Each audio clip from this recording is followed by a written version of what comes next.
Mobile को निरंतर अपने साथ मत रखिए, नहीं तो ये कुछ नहीं करने देगा आपको। तुमको पता नहीं कि ये मोबाइल तुम्हारा किस तरह से तुम्हें विनाश, तुमको बर्बाद कर। मोबाइल है बड़ी अच्छी चीज। 2022 सूचना का युग है, सूचना का कितनी यूजफुल चीज है। इसकी बड़ी खतरनाक आदत है, वो आपको अभी एहसास नहीं होगा। ये आपकी जो कंसंट्रेशन की क्षमता है ना, उसको मार देगा। कंसंट्रेशन एक बार खत्म हुआ, मतलब टूटा, बिखरा, उसको दोबारा बनाना बहुत मुश्किल था।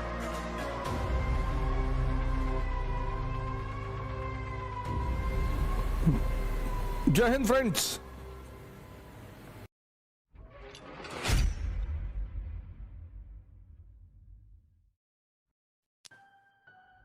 दो 2022 सूचना का युग है, सूचना का। जैसे अब तो मोबाइल, आप सारे लोग मोबाइल रखे होंगे, हम नहीं रखते मोबाइल अपने पास, हम क्लास में रखते ही नहीं। आप कहीं भी पता कर लीजिए, मैं क्लास लेने आता हूं तो मैं मोबाइल अपने साथ नहीं रखता।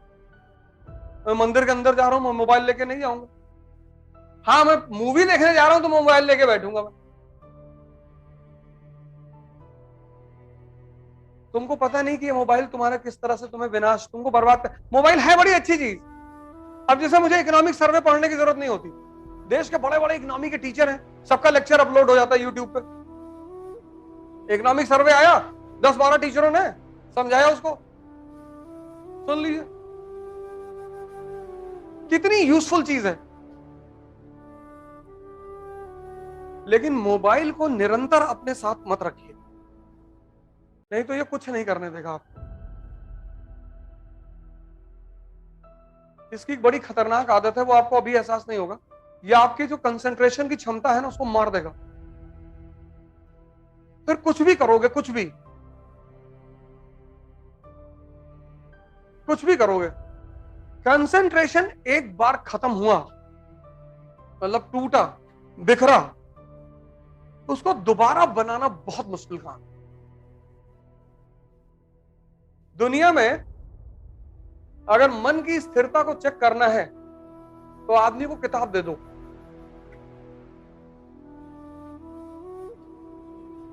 मन जो है ना, सारी किताबों को अब्सॉर्ब नहीं करता।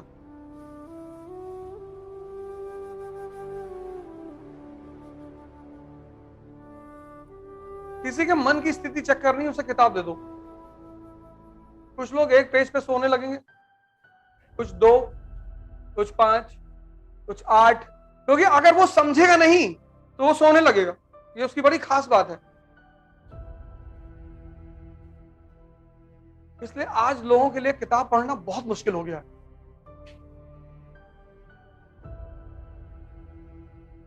और उसकी मेन वजह है ये मोबाइल।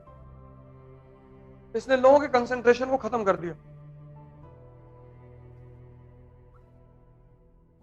मार दिया।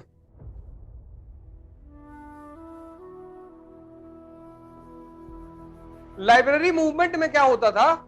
लाइब्रेरी लाइब्रेरी भारत में एक मूवमेंट चलता था, लाइब्रेरी मूवमेंट। लाइब्रेरी मूवमेंट क्या होता था कि हर गांव में एक न्यूज़पेपर आता था, एक कम्युनिटी रूम होता था, वहां पे एक चारपाई रखी होती थी, और उस गांव का जो पढ़ा लिखा आदमी होता था वो उस पूरे न्यूज़पेपर को पढ़कर गांव के लोगों को सुनाता था। 4-5 गांव के लोग मिलकर आते थे सुनने के लिए। यह परंपरा आज भी जारी है इस देश में। सुबह 6 बजे लोग चाय की दुकान में पहुंच जाते हैं, और जितना अच्छा करंट अफेयर उनका है उतना तैयारी करने वालों का नहीं, क्योंकि न्यूज़पेपर को तैयार करने का एक ही तरीका है, ग्रुप। ये जो छोटी छोटी चाय की दुकानें बनी थी, यही तरीका ही था न्यूज। आज भी गांव में प्रथा, आज भी शहरों में भी है कि सुबह 6 बजे लोग आ जाते हैं घर से, और एक आदमी पेपर पढ़ता है, और फिर 4 लोग बैठ के एनालिसिस करते हैं। और जितने गांव के आदमी को यूक्रेन और रूस के बारे में इंफॉर्मेशन होगी, उतना इस क्लास में बैठे हुए लोगों को नहीं होगी। कौन सी पनडुब्बी डूबी है, उसकी खासियत क्या थी, सब बता देंगे वो, क्योंकि 6 से 10 बैठना है दिन भर। सुबह 6 बजे एक चाय ले ली, बैठे हुए। और 4 लोग रूस की तरफ से हैं, 2 यूक्रेन की तरफ से हैं। यार जेलेंस्की बहादुर जो है ना डटा हुआ है, दूसरी पार्टी कह रही कि मार रहे हैं सब पटक के। वहां ऐसे थोड़ी बहस होती है, वहां तो लीगल भाषा में होती है। आजकल तो मारपीट भी हो जाती है।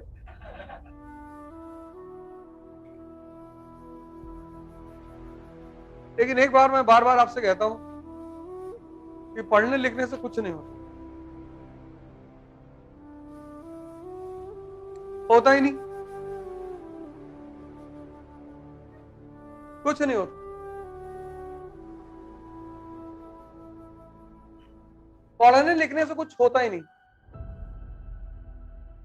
पढ़ाई का एक ही उद्देश्य है, दिमाग को खोलना। E is equal to E, education is equal to enlightenment. मतलब जब तुम स्कूल से निकलो तो तुम्हें देखकर चीजें समझ में आनी चाहिए।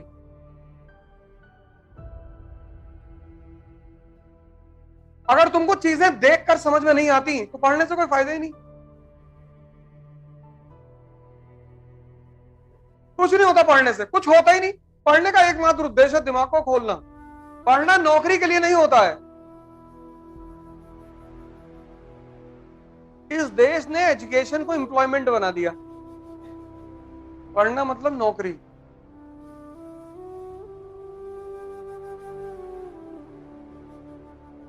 और ये मैकाले की देन है, नौकरी, वो भी सरकारी।